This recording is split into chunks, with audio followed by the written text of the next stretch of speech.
لیکن اس کے بعد ان کی تاریخ میں ایک دور وہ آیا جب حضرت مسیح علیہ السلام ان میں مبعوث کیے گئے۔ یہ 1400 سالہ تاریخ کا کلائمیکس ہے یہود کی۔ جب کتاب انہیں دی گئی تھی تورات حضرت موسیٰ کے ذریعے، وہ 1400 قبل مسیح کا واقعہ ہے۔ اس وقت سے لے کر اللہ کا وہ فضل ان پر ہوا کہ کوئی ایک لمحہ ایسا نہیں آیا 1400 برس میں کہ ان کے ہاں کوئی نہ کوئی نبی موجود نہ۔ یہ تار ٹوٹا ہی نہیں، 2 سے شروع ہوا، موسیٰ ہارون علیہ السلام، اور 1400 برس کے بعد پھر آخری 2 ہیں، عیسیٰ اور یحییٰ علیہ السلام۔ یوں سمجھ لیجئے، اور اس کے درمیان یہ تار ہے، اور اس تار میں کوئی ایک لمحہ ایسا نہیں آیا کہ کوئی نبی موجود ہو۔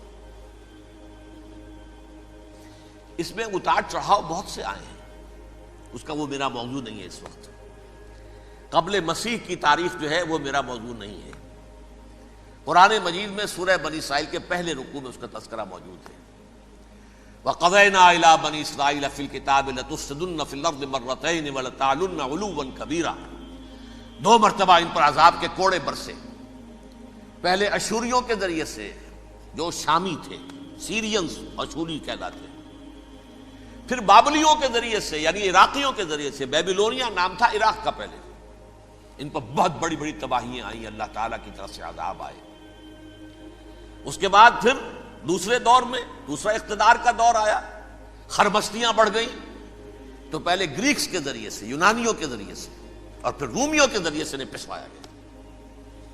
یہ دور گزر چکے تھے ان پر، 2 عروج کے دور اور 2 زوال کے دور۔ میری چھوٹی سی کتاب ہے تنظیم اسلامی کا تاریخی پس منظر، شاید 6-7 روپے کی ہوگی، اس کو آپ دیکھیں گے تو اس میں اس کا پورا نقشہ آپ کو مل جائے گا۔ ویسے تو یہ کہ میری جو ذرا بڑی کتاب ہے سابقہ اور موجودہ مسلمان امتوں کا ماضی، حال اور مستقبل، اس میں میں نے ان معاملات پر بڑی تفصیل سے بحث کی۔ بہرحال یہ جو دور تھا ان کا 1400 سالہ، وہ اونچ نیچ سے ہوتا ہوا جب آیا ہے حضرت مسیح کی بعثت پر، تو ان کی شرارت کی انتہا یہ ہو گئی کہ اللہ تعالیٰ نے مسیح کو رسول بنا کر بھیجا، رسولاً الی بنی اسرائیل۔ حضرت موسیٰ اور حضرت عیسیٰ کے درمیان رسول کوئی نہیں ہے، سب نبی ہیں۔ حضرت موسیٰ رسول تھے اور حضرت عیسیٰ رسول ہیں، درمیان میں داؤد ہو، سلیمان ہو، یشعیاہ ہو، زکریا ہو، یہ سب نبی ہیں، یحییٰ نبی ہے، رسول نہیں ہے، لہذا وہ شہید کر دیے گئے۔ رسول شہید نہیں ہو سکتا، قتل نہیں ہو سکتا۔ لیکن عیسیٰ اور موسیٰ کے درمیان 1400 برس ان کے جو ہیں، اس کا کلائمیکس ہے حضرت مسیح علیہ السلام کی بعثت، اور حضرت مسیح علیہ السلام کو جسے اللہ نے اپنی روح قرار دیا، روح منہ، کلمتہ القاہا الی مریم، اللہ کا کلمہ، عظیم ترین معجزات۔ انہوں نے کیا کہا؟ یہ ولد الزنا ہے، حرام زادہ ہے، معاذ اللہ، نقل کفر نہ باشد، یہ جادوگر ہے، یہ مرتد ہے، یہ واجب القتل۔ اصل حکومت اس وقت رومیوں کی تھی حکومت، لیکن انہوں نے انہیں آٹونومی دے رکھی تھی، اپنے مذہبی معاملات تم خود طے کر سکتے ہو۔ تو کائفاس جو اس وقت کا ان کا ہیڈ ربائی تھا سب سے بڑا، اس کی عدالت نے فیصلہ کیا مسیح کو سولی چڑھا دیا جائے۔ پائلیٹس پونٹس، اس کے پاس ان کی ازداشت پہنچ گئی، یہ ہمارا مجرم ہے مذہبی، یہ مرتد ہے، یہ کافر ہے، یہ جادوگر ہے، یہ واجب القتل ہے، اسے قتل کرو، سولی چڑھا دو۔ خیر وہ لمبی بات ہو جائے گی، اس نے تو اپنے ہاتھ دھوئے کہ صاحب ہمارے پاس کوئی جرم نہیں ہے اس کے خلاف، تم کہتے ہو تو ٹھیک ہے، سولی چڑھا دیتے۔ یہ دوسری بات ہے کہ اللہ نے حضرت مسیح کو اٹھا لیا آسمان پر، ان کی جگہ وہ شخص سولی چڑھا جس نے غداری کر کے گرفتار کروایا تھا، جوڈاس اسکیریوٹ، اس کی شکل اللہ نے بدل دی حضرت مسیح کی سی، اور حضرت مسیح کو فرشتے اٹھا کے اوپر لے گئے، وہ زندہ آسمان پر اٹھا لیے گئے۔ اور یہ ساری تفاصیل نہ قرآن میں ہے نہ حدیث میں ہے، یہ انجیل میں ہے، لیکن انجیل کون سی؟ برنباس کی انجیل، gospel of the Lord according to Saint Barnabas. یہ حواریین مسیح میں سے تھے، لیکن عیسائی ان کو تسلیم نہیں کرتے، ان کی بائبل کو صحیح نہیں مانتے، کینونیکل نہیں مانتے۔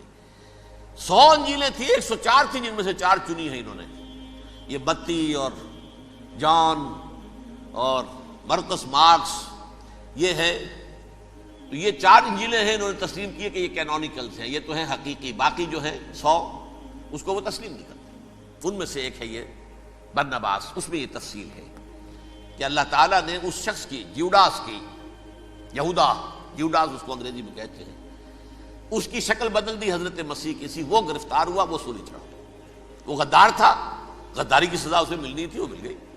حضرت مسیح کو فرشتے 4 اٹھ رہے ہیں، جس کوٹھڑی میں حضرت مسیح مقیم تھے، ایک باغ کے اندر وہ کوش تھے، اس کی چھت پھٹی ہے، 4 فرشتے آئے ہیں، حضرت مسیح کو اٹھا کر لے گئے ہیں، چھت برابر ہو گئی ہے، اس کے بعد وہ شخص پکڑا گیا۔ بہرحال حضرت مسیح کو اللہ نے اٹھا لیا آسمان۔ لیکن وہ دن ہے کہ اس قوم کو اب مغضوب علیہم قرار دے دیا۔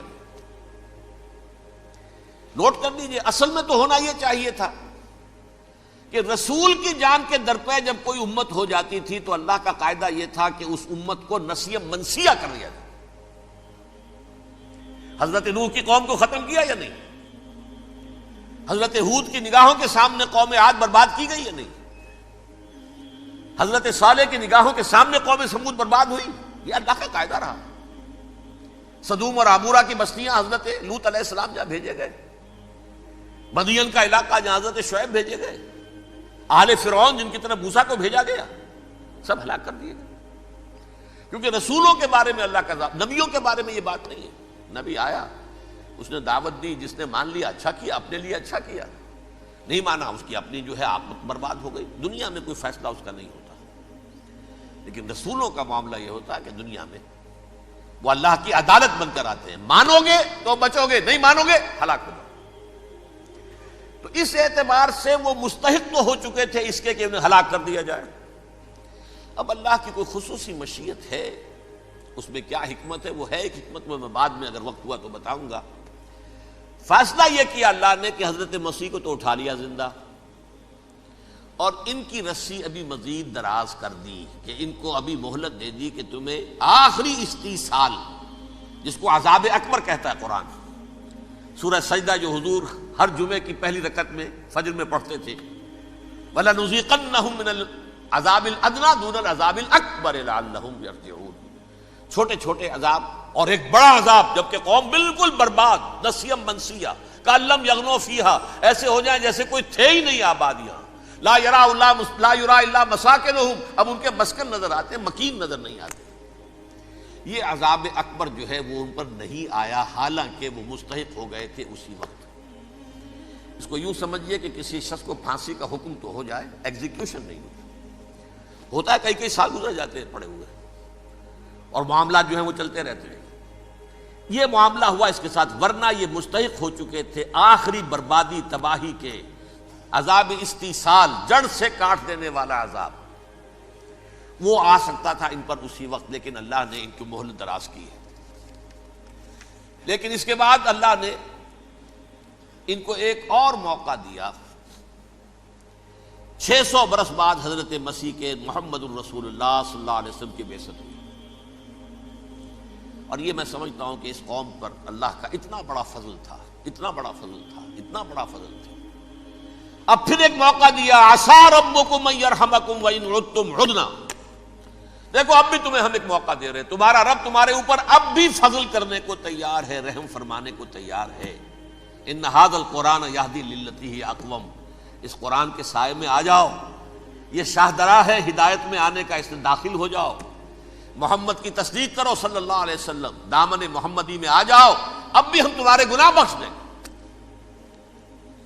لیکن نہیں، اس قوم نے حضرت محمد صلی اللہ علیہ وسلم کی دشمنی کی کمر کس لی، اور اب یوں سمجھیے اس تاریخ سے لے کر آج تک یہ گٹھ جوڑ ہے۔ ظاہر بات ہے کہ ابلیس کا بھی اصل دشمن اب کون ہے، یا ہدف کون ہے، ٹارگٹ کون ہے؟ جنہوں نے محمد کو نہیں مانا صلی اللہ، وہ تو ہے ہی جہنمی، ان پر کوئی اور محنت کرنے کی ضرورت کیا ہے؟ سمجھ گئے میری بات؟ حضور کی بعثت کے بعد جنہیں حضور کو رد کر دیا، ان پر ایمان نہیں لائے، وہ کون ہے؟ کافر، وہ جہنمی ہے ہی ہے۔ لہذا اس کے اوپر کوئی محنت صرف کرنے کی ابلیس کو ضرورت نہیں ہے۔ اس کا اصل ٹارگٹ امت محمد ہے صلی اللہ علیہ وسلم۔ وہ ساری نوع انسانی کی دشمنی اب آ کر مرکوز ہو گئی ہے امت محمد صلی اللہ علیہ وسلم کی دشمنی پر. اور اسی طرح یہود کا معاملہ، اگرچہ ویسے پوری نوع انسانی کے دشمن ہیں، انہیں حیوان سمجھتے ہیں، ان کی جان مال اپنے لیے مباح سمجھتے ہیں، جس طرح چاہیں لوٹے کھسوٹے کھائیں پیئے انہیں، لیکن اب ان کی بھی دشمنی کا سب سے بڑا مرکز امت محمد. کیوں؟ وہی تکبر اور حسد، وہی بیماریاں. انہیں تکبر یہ ہو گیا تھا کہ 2000 سال سے یہ نبوت ہماری میراث، ہماری جاگیر. بنو اسرائیل کے اندر سینکڑوں نبی آئے، 3 کتابیں اللہ نے ہمیں عطا کی. یہ کہاں سے آ گیا محمد صلی اللہ علیہ وسلم؟ معاذ اللہ ثم معاذ اللہ. یہ امیین میں سے، یہ جنٹائلز میں سے، یہ گوئنز میں سے، یہ حقیر ان پڑھ. کہاں ہم، کہاں یہ نہیں تسلیم کریں گے. حالانکہ قرآن کہتا ہے یعرفونہ کما یعرفون ابناہم. ان کے علماء ایسے پہچانتے تھے حضور کو جیسے اپنے بیٹوں کو پہچانتے ہیں کہ یہ آخری نبی ہے، لیکن تکبر اور حسد کی آگ میں جل اٹھے. اب ان کے بھی دشمنی کس سے ہے؟ محمد اور امت محمد صلی اللہ علیہ وسلم. یہ گٹھ جوڑ ہے. اب دیکھیے، یہ ہے میری گفتگو کا اب تک کی گفتگو کا حاصل، یہ گٹھ جوڑ. ایک غیر مرئی دنیا، انویزیبل دنیا کا ابلیس لعین اور جنات میں سے اس کے لشکری فوج. انسانوں میں سے ویسے تو اور بھی بہت جگہ اس کے ایجنٹ ہے، مسلمانوں میں بھی ہے، لیکن بحیثیت قوم، بحیثیت مجموعی، ایک پوری قوم، ایک پوری نسل جو ہے اس کے ساتھ گٹھ جوڑ ہے. ان دونوں کی گٹھ جوڑی کے ساتھ یہ دشمن دون ہیں انسانیت کے. پہلا دشمن ابلیس لعین، عزازیل لعین، اور دوسرے دشمن یہود ملعون.